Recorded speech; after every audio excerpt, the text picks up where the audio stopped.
sampaikan.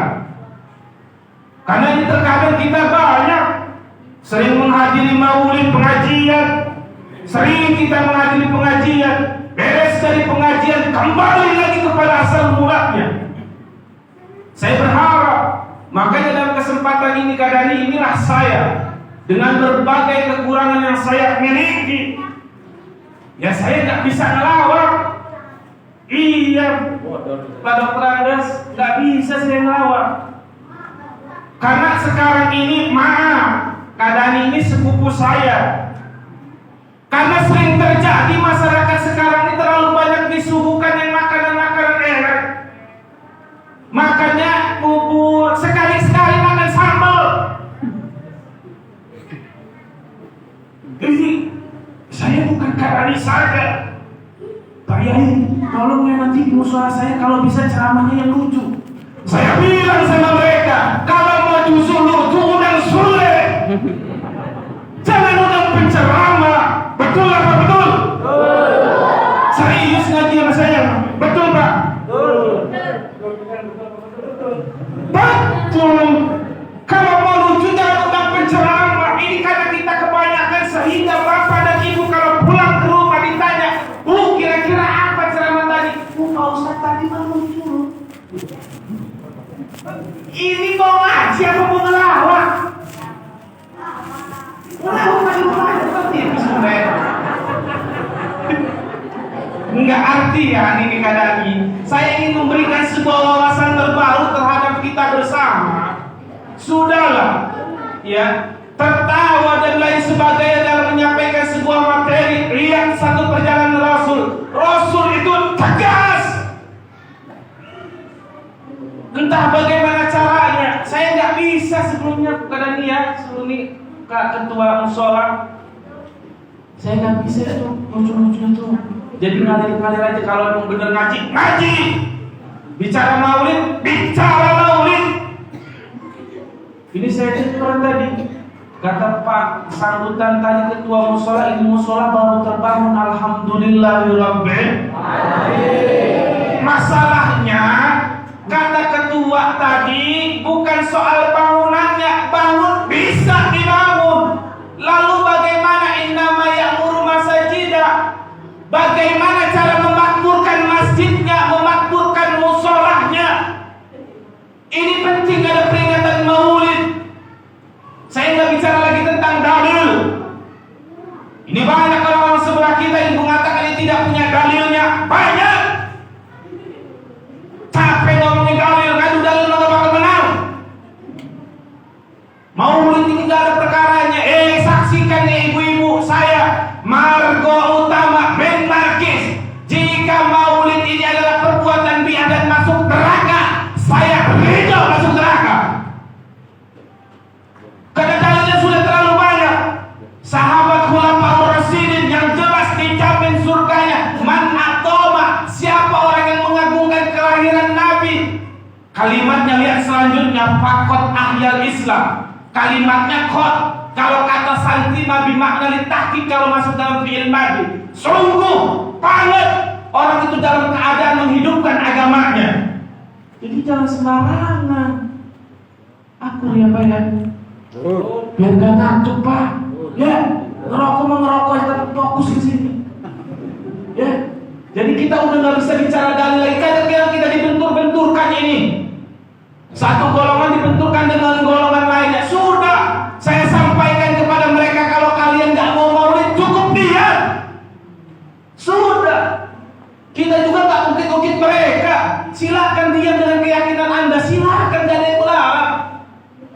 Tapi kalau mau ngadu dalil perihal ini terlalu banyak dan dalilnya sudah tidak bisa terbantahkan. Saya bahkan sampai ngutip kitab pada kesempatan ini dalam kitab I'ana, ya, juz ketiga halaman 156 disampaikan waqala Imam Syafi'i menyampaikan, Imam madhab mutlak, mustahid mutlak menyampaikan, siapa orang jamaah mengumpulkan pilih maulid di dalam memperingati maulid Nabi.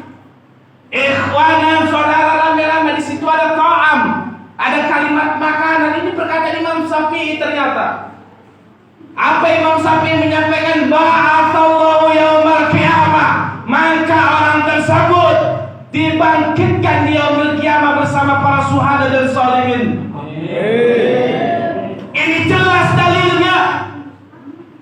Kadang orang sembarangan, nggak ketemu ngaji I'anah juz ketiga Pak. Fathul Mu'in sarahnya I'anah namanya. Saya sempat buka itu. Artian Bapak Ibu yang hadir pada kesempatan ini berkaitan dengan kecintaan kita terhadap Nabi, tidak membutuhkan dalil. Ini perkara cinta namanya. Cinta itu tidak bisa dilogika. Bu, halo. Masih semangat ya? Saya itu minumin ngerokok. Ya. Maulid ini sering kita rayakan dan tadi pesan Bapak Ketua yang baik, yang susah itu meramaikannya, memakmurkannya. Makanya penting nih kisah Maulid Nabi, bagaimana diberangkatkan dari kelahirannya Nabi hingga wafatnya. Saya tidak banyak-banyak mengutip ayat karena saya tidak ingin panjang. Karena perkara baik kata Rasulullah khairul umur ma'ausatuha. Perkara paling baik ada di tengah-tengah, Bu. Cocok nggak, Bu? Pak, cocok nggak kira-kira? Ini Rasul yang nyampein. Khairul umur ausatuha. Perkara anu baik ada di tengah-tengah. Cocok nggak, Pak? Bu, cocok nggak, Bu? Bu, bayangin kira-kira kalau nggak ada yang di tengah-tengahnya gimana dunia ini, Bu? Ini Rasul jauh-jauh hari menyampaikan khairul umur awsatuha, perkara anu baik, perkara yang di tengah-tengah. La khaira fil israf, tidak ada yang namanya kebaikan di dalam sebuah kelebihan. Enggak ada kebaikan kalau kita sudah lebih-lebihan. Halo? Bapak, Ibu hadirin jamaah Maulid itu baru sebentar tuh, Bu. Yang insya Allah kita sama-sama dimuliakan oleh Allah Subhanahu wa Ta'ala. Amin. Amin. Satu ayat nih Pak, santai. Sampai jam berapa nih? Udah berapa jam ini? Baru 3 menit. Ayat yang saya baca tadi, Bu Pak, sering kita mendengar baik dari mubalik, dari khotib-khotib Jumat. Laqad kana lakum fi Rasulillahi uswatun hasanah. Sering kita dengar kalimatnya lakot lagi mana? Lakot kana, kotnya masuk dalam fi'il madhi. Litakrik teman-teman suku. Sebuah penegasan sungguh pada diri Rasul itu uswatun hasanah, suri tauladan terbaik. Tapi jarang ini ya emang bapak-bapak ayat selanjutnya diteruskan. Ini ayat tidak patah. Setelah laqad kana lakum fi Rasulillahi uswatun hasanah, lihat ayat selanjutnya. Liman kana yarjullaha. Rasul itu bisa jadi suri tauladan tatkala liman kana yarjullaha, bagi orang-orang yang berharap kepada Allah saja. Jadi Rasul tidak bakal bisa jadi panutan kalau kita masih berharap kepada yang lainnya. Mustahil, karena kalimatnya liman kana.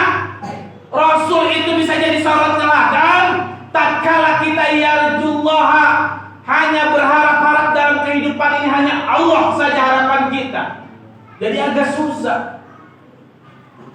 Terus juga kalimat selanjutnya apa? Wal yaumal akhirah. Dan orang tersebut percaya dengan hari akhir. Baru Muhammad bin Abdullah bisa jadi sebuah panutan. Makanya gak ada istilahnya bagi orang-orang di luar sana, saudara kita yang non muslim, yang menjadikan Muhammad sebagai suri tauladan. Gak bisa. Karena mereka gak percaya dengan ada hari akhir. Udah mati-mati aja selesai. Makanya hidupnya kacau-kacauan. Kalau kita ini kan bahaya Pak. Ya, jauh-jauh hari Rasul menyampaikan isma' sita kalian semua. Ya, Silakan ibu bapak berbuat maksiat, silakan, terserah kalian. Rasulullah nyampaikan fa innaka mayitun, tapi ingat bu, pak, si Rawung bakal mati. Kamu sudah mati, segala sesuatunya kita harus bertanggung jawabkan di mahkamah Robbaniyah. Bahaya. Ini satu ayat saja. Keberadaan Rasul itu diteruskan dengan ayat selanjutnya. Saya bacakan, wa ma arsalnaka illa rahmatan lil alamin. Keberadaan Rasul itu rahmat bagi alam, kasih sayang.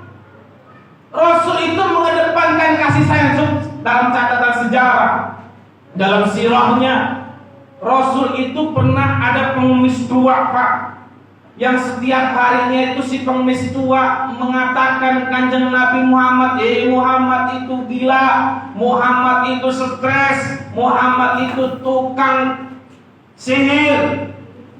Disuapin lah sama Rasul. Disuapin. Bahkan satu pendapat Rasul itu sampai dikunyah dulu sehingga lembut makanannya, baru disuapkan kepada nenek tersebut. Ini kasih sayang Rasul.